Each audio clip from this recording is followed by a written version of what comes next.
The lecture hall at Harvard University buzzed with the low hum of students setly formal. The walls were lined with accolades, equations, and portraits of former scholars. Among them stood Professor Calvin Eldridge, a man whose reputation for brilliance was only rivaled by his arrogance. He walked across the stage in his tailored suit, whiteboard marker in hand, ready to deliver another complex lecture on quantum field theory, the kind of topic that left even graduate students second-guessing their futures. In the far back corner of the hall, a small girl sat silently. She didn't wear a Harvard hoodie or carry a laptop. Her shoes were a little too worn, and her oversized jacket hung awkwardly off her shoulders. She wasn't a student. She was Emma, the daughter of Maria Thompson, one of the university's janitorial staff. Emma had been sitting in on lectures after school for months while waiting for her mother to finish work. She never interrupted, never spoke, she just watched. Professor Eldridge barely acknowledged her. To him, she was background noise, a child who happened to sit quietly near the exit. But today, something different happened. The professor turned toward the whiteboard and scribbled a massive equation, a theoretical model that had baffled researchers for years. "This," he said with a smug smile, "has not been solved by anyone in this university. I've challenged 3 postdocs and a visiting researcher from MIT. No success." He turned to the class. "Any brave volunteers?" Silence. He smirked and scanned the room, his eyes landing on the girl in the back. "Perhaps our little observer back there would like a turn." The students chuckled. Emma looked up, her cheeks reddening. She wasn't used to being noticed, let alone publicly called out by a Harvard professor. "She's just the janitor's kid," someone whispered, not softly enough. Emma looked down at her notebook, a spiral-bound one she always carried, filled with scribbles, sketches, and numbers. She had been watching, learning, soaking in the lectures without anyone realizing just how much she understood. Eldridge, half-joking, held out the marker toward her. "Go on then. Maybe you'll surprise us all." The class laughed. Emma didn't move. Her mother, still cleaning downstairs, had no idea what was happening. The pressure in the room built like static. And then, slowly, Emma stood. The laughter stopped. She walked down the long aisle, head lowered but steps steady. When she reached the front, Professor Eldridge looked amused, but intrigued.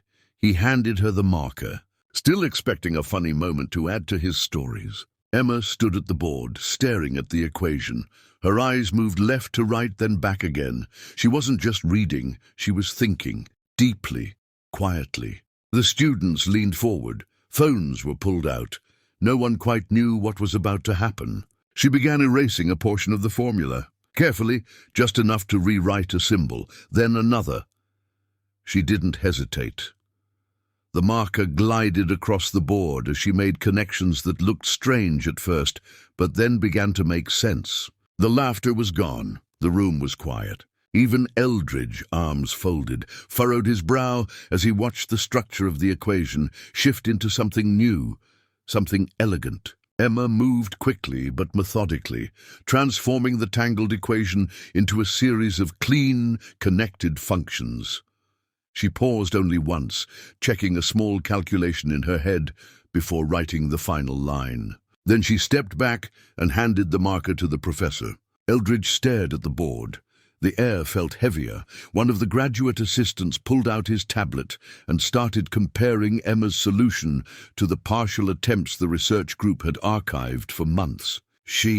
"This is matching the advanced framework we've been working on," he said, barely above a whisper. Eldridge didn't speak. For the first time in years, he was stunned, speechless. Emma turned to walk back to her seat in silence. No one laughed now, not even the professor. And outside in the hallway, Maria Thompson continued mopping the marble floors, unaware that upstairs, her daughter had just shaken the walls of Harvard without saying a single word. The silence in the lecture hall lasted longer than the lecture itself. Students sat frozen, their pens idle, eyes fixed on the whiteboard, where a young girl, not a student, not even someone they had noticed before, had done the unthinkable. Professor Eldridge still stood next to the board, reading over the solution again and again, as if his mind couldn't believe what his eyes were seeing. Emma had quietly returned to her seat, opened her notebook, and started doodling in the margins like nothing extraordinary had happened. But everyone else knew something extraordinary had happened. One of the top minds in physics had been upstaged by a girl who hadn't even reached high school yet, and the daughter of a janitor, no less.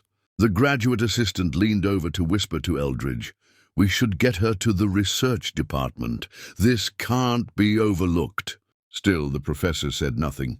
As the class ended, students slowly gathered their things, whispering in clusters as they left. Some glanced at Emma with a mixture of curiosity and quiet admiration.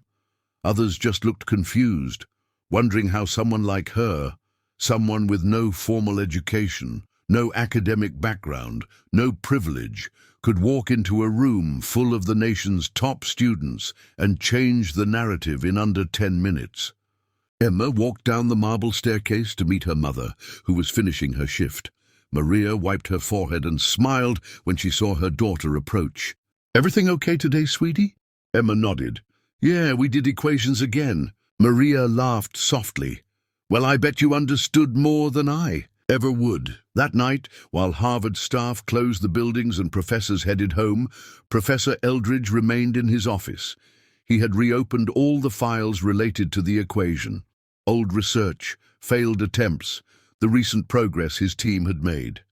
Emma's solution not only filled in the missing pieces, it offered a new method no one on his team had even imagined. The next morning, he did something no one had ever seen him do. He requested a meeting with the university board. 2 days later, Maria was called into the administration building.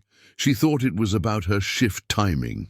Instead, she found herself in a room with the Dean of Science, Professor Eldridge, and several board members. Emma sat beside her, unsure why everyone was looking at her like a VIP. Professor Eldridge cleared his throat. "Mrs. Thompson, Emma, we owe you both an apology, and much more." Maria looked confused. "I don't understand." He pointed to Emma. "Your daughter solved a complex quantum problem that stumped scholars here for nearly 2 years. She did it in minutes, and she understood every bit of it." Maria blinked, stunned. "She did." "We've confirmed it," the dean added. "Her logic, her method, they're not only correct, they're innovative. We've never seen anything like it, certainly not from someone her age." Maria turned to Emma, who was now staring down at her notebook again. "We'd like to formally enroll Emma into our gifted youth program," the dean continued. "Full scholarship, private mentorship, early access to university-level material." Maria's eyes filled with tears. "She's just always been good with numbers, but we never had the means for tutors or schools like this." "You don't need means when the mind is this rare," Professor Eldridge said, more humbled than anyone had ever seen him. "Emma doesn't need our help catching up. We need to catch up to her." The story hit the campus newspaper that week, then the local news. Within days, national outlets picked it up. "Janitor's daughter solves Harvard equation." Commentators compared her to famous prodigies, and even some of the world's top physicists asked to review her notes. But Emma didn't seem affected by the spotlight. She still wore the same hoodie, still came early to sit in the back, still carried the same spiral notebook. When asked what she wanted to be one day, she shrugged and said, "I just like solving things." Her life was changing, but she stayed grounded, mostly because of her mother, who reminded her every night at dinner, "It's not where you come from that defines you. It's what you do when the world finally sees you." And now the world had seen her, not just as a janitor's daughter, but as a mind powerful enough to rewrite the limits of possibility.